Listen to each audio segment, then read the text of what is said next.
Bismillahirrahmanirrahim. So, welcome to the second part of lecture 1. Again, this lecture is all about motivating you about the course. So, essentially, it's about the life of Transistor. As you know, Transistor was invented back in 1950s or 60s. And in this part of the lecture, we will go through the journey of how the transistor has evolved and what part it has played in our daily life. What kind of devices, what kind of gadgets this life of transistor has gifted us.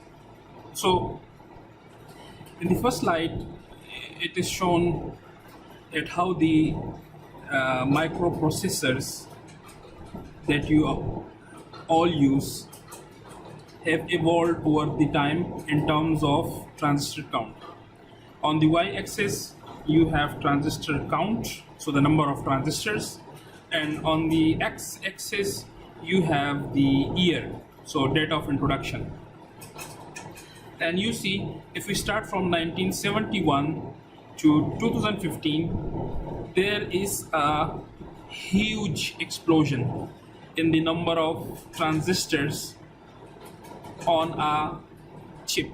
So for example, in year 1971, the microprocessor was 404 and the number of transistors were 2300. But if I come to, for example, year, for example, this Pentium 4, okay, so this is year 2000, and the number of transistors are somewhere about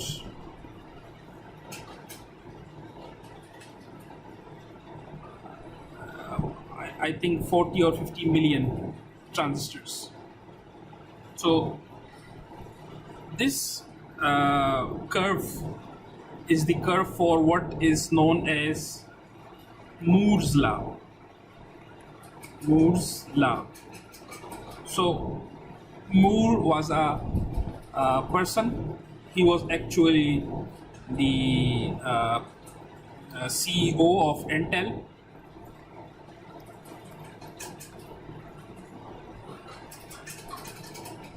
And he predicted that the number of transistors, transistor count, will double every 2 years.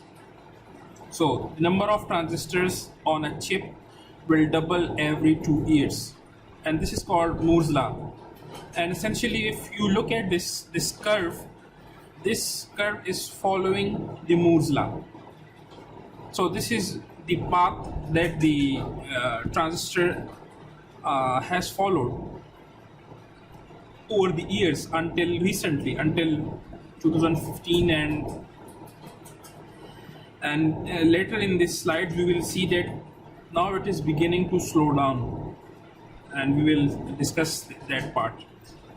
Okay, on the right you have this picture of a chip. So if I zoom into this chip, you see this is a multi-core chip. So you have, for example, here core 1, core 2, 3, 4, 5, 6, 7, 8. You have 8 cores, and then you see here is on-chip network. So the on-chip network connects all these processors together, and you have also here L3 cache. So it is level 3 cache. So you see that this was a microprocessor that was developed in 2015, and it is called Oracle Spark M7. It was developed in 20 nanometer. So what is 20 nanometer? 20 nanometer denotes the transistor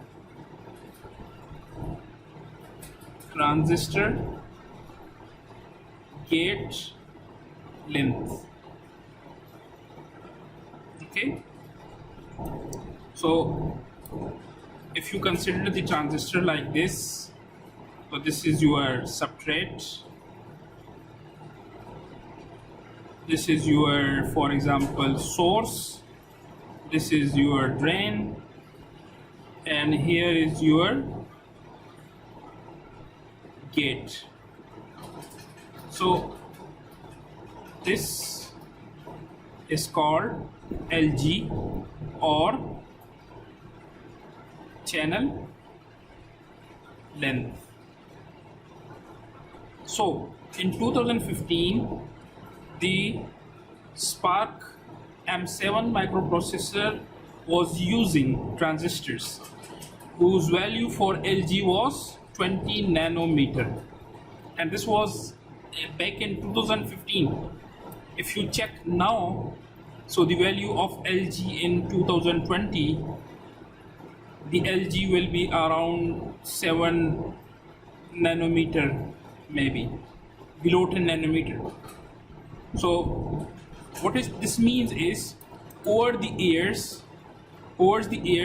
the transistor is becoming smaller and smaller, and when the transistor becomes smaller, you can put more transistors on the same area of a chip, and essentially this has resulted in better and better microprocessors. So if you take Pentium 1, the number of transistors were, for example, 1 million. If you take Pentium 2, there were like 4 million. If you take Pentium 3, it were maybe like 10 million. If you take Pentium 4, it will be like 40 million. So the number of transistors has been steadily increasing. And in fact, they are doubling every 2 years. So this is called Moore's law. Again, this is the data from Intel. The source is given here. If we look to the first graph shows the area, so which is in millimeter square per transistor. So the area taken by a transistor, you see it is decreasing. So for example, it was 130 nanometer, then it is decreasing, and now it is like 14 nanometer. Okay, and as I told you, in 2020 it will be on this side of 10 nanometer. Okay, the second, so this was the first graph. The second graph shows the dollars per millimeter square. So basically this is this says in $1 how much area you can manufacture for transistor. So you see that it is also reducing. So for example, initially in 1 per millimeter square you can have 130 nanometer transistors. Now you can have 14 nanometer transistors. So what this means is the cost is increasing. Cost is increasing for smaller transistors. So if you want to manufacture smaller transistors, the cost of manufacturing smaller transistor will increase. If you want to manufacture the same millimeter square area, the cost is increasing. Now the third one shows the cost per transistor. So you see the cost per transistor is decreasing as LG goes from 130 nanometer to 10 nanometer. What this means is that cost of manufacturing transistor is decreasing. Let me go back to the second graph to explain it again.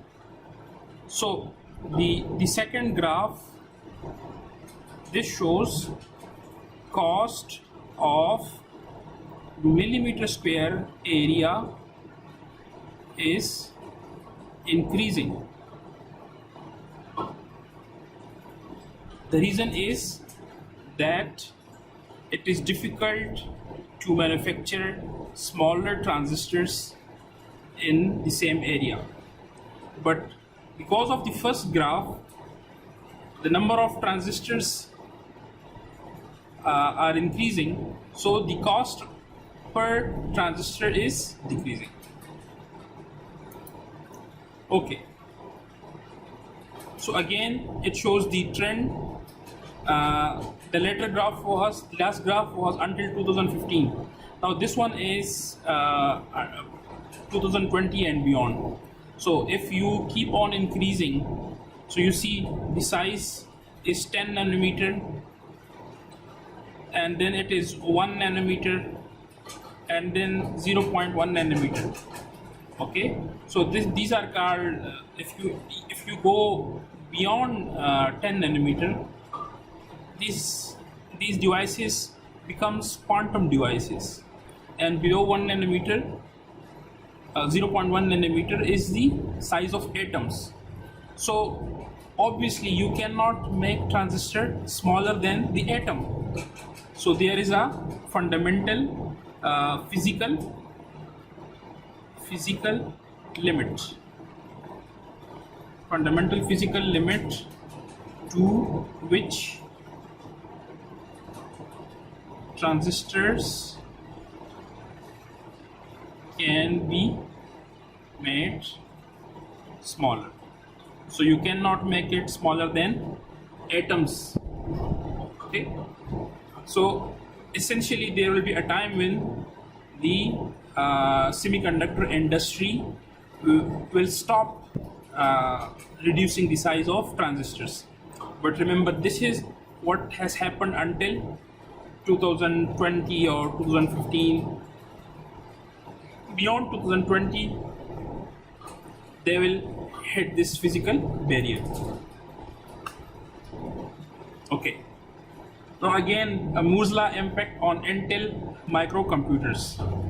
So this is the minimum feature size, again LG, and this y-axis is in micrometer. So in 1980, the minimum feature size was around 4 micrometer, and if you go into 1990s, it is like 1.2 or something micrometer, and if you go to 2005, for example, it is 0. maybe 2 micrometer something. Okay, in 2009 it is 0.032 micrometer, which essentially is 32 nanometer, and in 2011 it is 22 nanometer. So this graph shows how the feature size or the LG is decreasing over the years.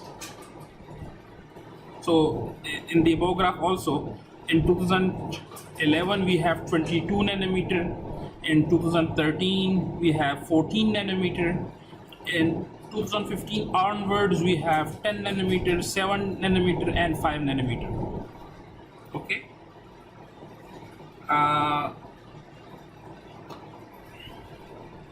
Some of you may have, for example, Samsung Galaxy S10. That mobile was using 10 nanometer transistors.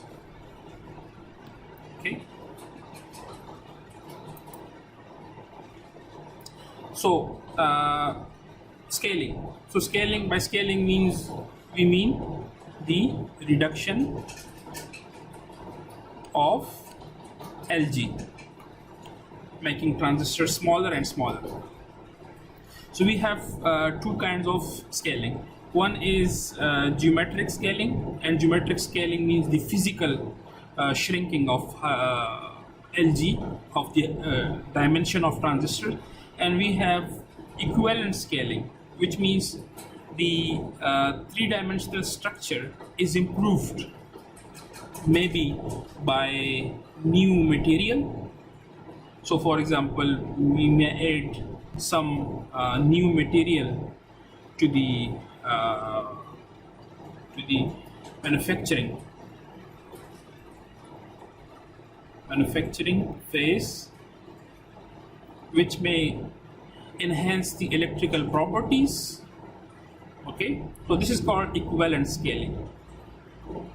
So we have geometric scaling, which means physically reducing the size, and we have equivalent scaling, which means enhancing the the electrical properties.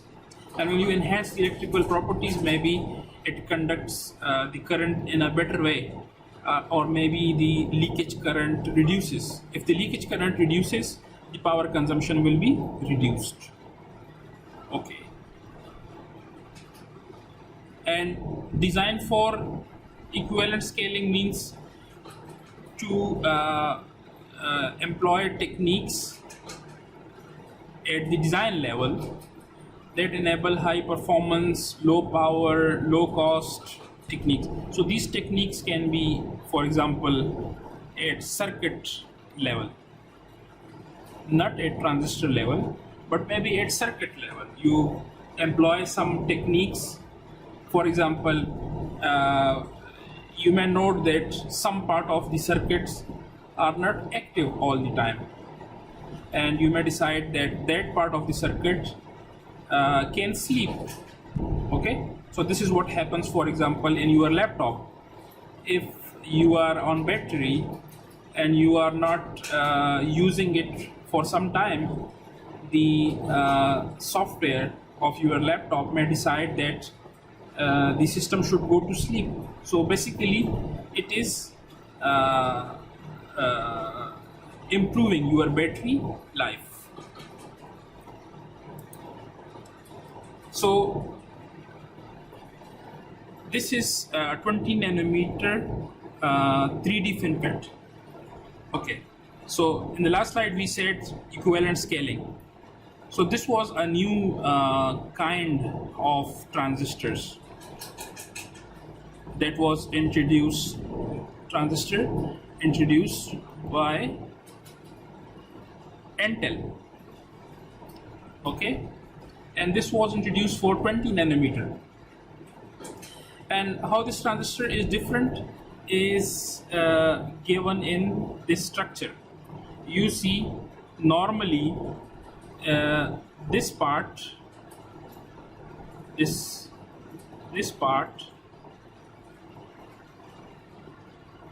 not present in the traditional FET MOSFET, but the FinFET has this fin. So this is fin,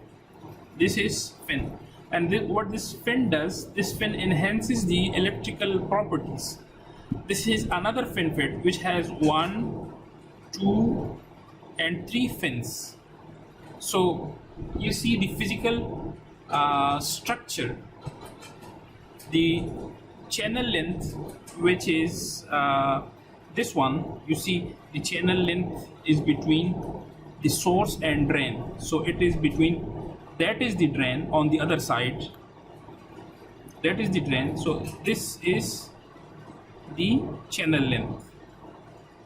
So essentially the channel length is not reduced in FinFET, but what has happened is you have these kinds of fins which has improved the electrical properties. So I mean, they can play around with transistors, they can introduce new methodologies, for example the fins in FinFET, or they can introduce some kind of other material, for example like high K gate dielectric. So all these materials can enhance the properties of transistors. Okay, again, this is a graph, a timeline that shows how the Intel technology has evolved. So, for example, if in 2003 they were using 90 nanometer, in 2007 and 8 they were using 45 nanometer, in 2014 they were using 14 nanometer, and 18-19 they are using 10 nanometer. And below here you have like the technologies. So for example, strand silicon, high K metal gate, self-aligned vias, FinFET. Okay, you don't need to understand these terms because I'm just putting these slides to motivate you in general what's going on. Every one of these is essentially a topic in itself. So I'm just putting these slides to motivate you that in order to reduce the size of transistors, they have to play around with different kinds of techniques. They have to research, and they have to do with different kind of materials. So this has been ongoing. Again, this is another slide. So this shows the physical structure. So you see in this course we also will later see these kinds of structures. Okay, but don't worry about these now. Essentially, the purpose of this slide is this one. So if you go below 10 nanometer, okay, so there will be a point when your CMOS, which is the topic of this course, and in last part of the lecture I explained it, this stands for complementary metal oxide semiconductor. So if you go below 10 nanometer, there will be a point when the CMOS will stop working, and there is a huge effort in industry and academia. Okay, what will happen after CMOS is dead? What will happen after CMOS is dead? So they are exploring new materials. They are exploring, for example, molecules that are found in nature. So they are taking the molecules, for example, from benzene, and they are making transistor out of this. They are taking, for example, DNA, and they are using DNA for computing purposes. They are using nano wires for conducting electricity, and all these different kinds of technologies that people are researching. So again, this is to tell you that what will happen when the CMOS is dead. Okay, so this slide is, as we saw, that Moore's law is near its end. Okay, if we go below 5 nanometer, may not work. So essentially this was what kept the semiconductor industry alive for so many years, for more than 3 decades. And when the Moore's law is dead, what will happen? So there are people who are suggesting that more than Moore can happen. What is more than Moore? More than Moore means that now we will integrate different functionalities on same chip. So we will have analog radio frequency front end, we have passive components like capacitor, inductors, we'll have sensors and actuators, we will have bio chips. So essentially this is called the system in package, SIP. SIP is when you put non-digital components with digital components. So this methodology is called system in a package. So this is called more than Moore's. If the Moore law is dead, what will be the next step?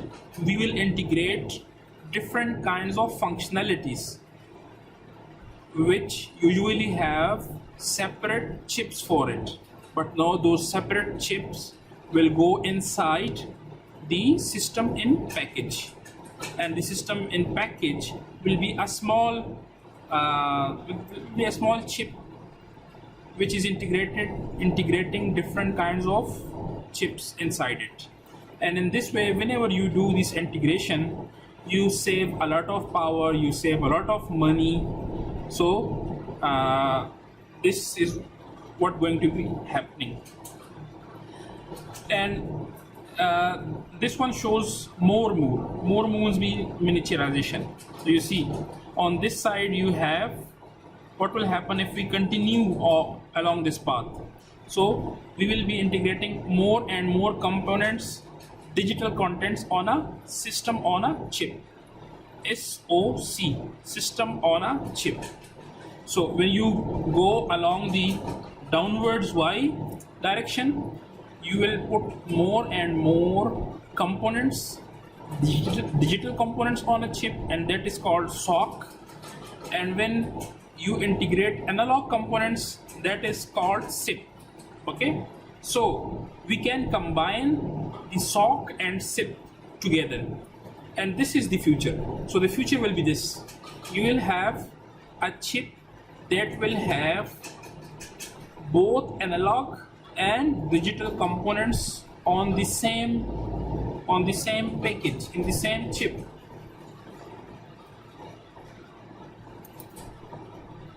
So for example, in this figure you have these components in blue which are more than Moore.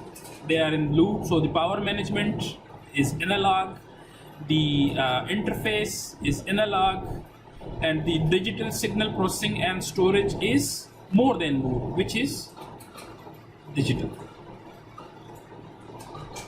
Okay,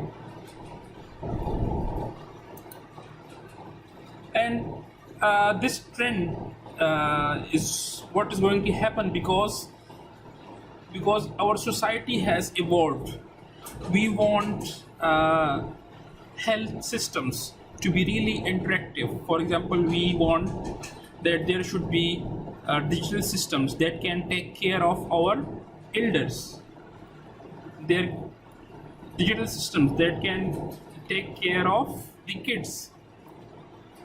So this was something that was not imagined before, but now with the technology evolving and the digital lifestyle prevailing, more and more information processing is required in health, in transport.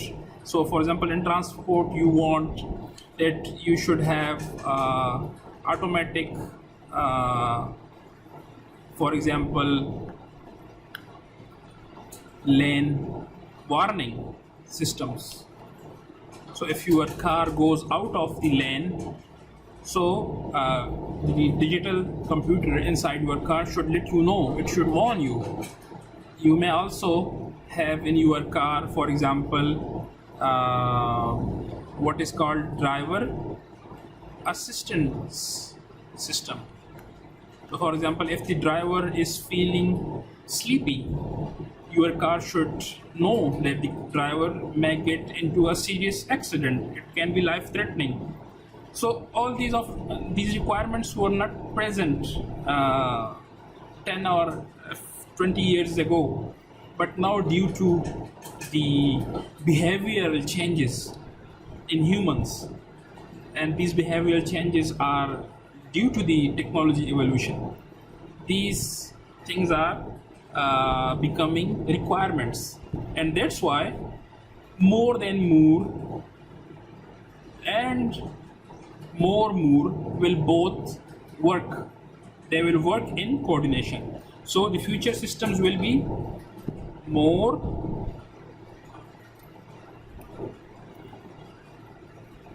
Moore, which means transistor scaling plus more than Moore,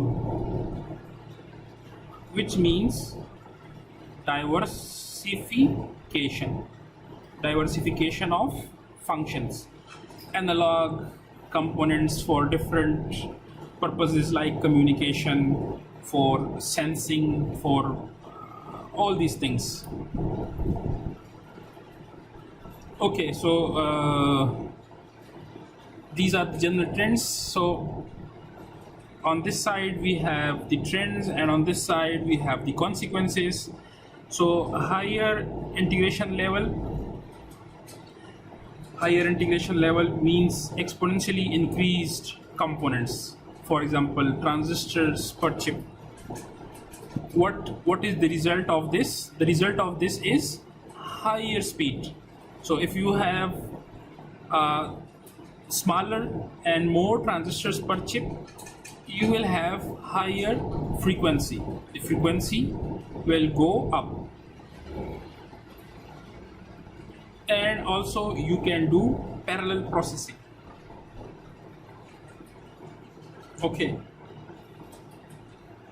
maybe we come back to this point in later in the course, but why has the frequency of computers stopped at, for example, 4 gigahertz? Frequency stopped at 4 gigahertz. If you buy new laptops or computers, you will never see a processor running at, for example, no processor at 10 gigahertz. Why? The reason is power consumption. If the frequency is increasing, the power consumption also increases. Okay, so that's why the frequency for your computers and laptops is not increasing like that was increasing before. Instead, the new trend is this parallel processing. So what parallel processing does is keeps f small. Okay, what it means is, for example, if I have one processor that is running at 10 gigahertz, I can do the same amount of work with 5 processors running at 2 gigahertz in parallel. So essentially, the birth of multi-core computers is due to power consumption. Core to duo, core to quad, dual core, all these processors are there because we do not want to increase the frequency further. If we increase the frequency further, maybe your computer will consume huge electricity and will produce huge amount of heat.